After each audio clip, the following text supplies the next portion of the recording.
Hello বন্ধুরা, তোমরা সবাই কেমন আছো? আমি আবার নেক্সট ব্লগ নিয়ে চলে আসলাম। দেখো, দীঘাতে আমি সমাপ্তি দিই। তা দেখো, দীঘাতে এই যে সামনে কি নিউ দীঘার সামনে এত পাথর ফেলা, আর এমন সামনেটা ঘাটটা এমন করে রেখেছে, সত্যি স্নান করে তৃপ্তি পাইনি।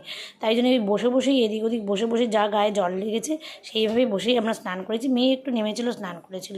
যাই হোক, দেখো, ওটা আগেই আমি ভিডিওটা করে রেখেছিলাম। তা দেখো, এই যে পাউরুটি টোস্ট আর চা টিফিন খেয়েছিলাম। তার চানের জন্য আমরা দুজনে তৈরি হয়ে গেছিলাম, মেয়েও তৈরি হয়ে গেছিলো। তৈরি হয়ে গেছিলাম, তো মোবাইল কোথায় রাখবো, বাড়িতেই তো মোবাইল রেখে গেছিলাম। যাই হোক, আমরা বেরিয়ে গেছিলাম। বেরিয়ে গিয়ে স্নান টান করে মানে হোটেলে চলে আসলাম। হোটেলে চলে এসে কী করলাম, তৈরি হয়ে গেলাম।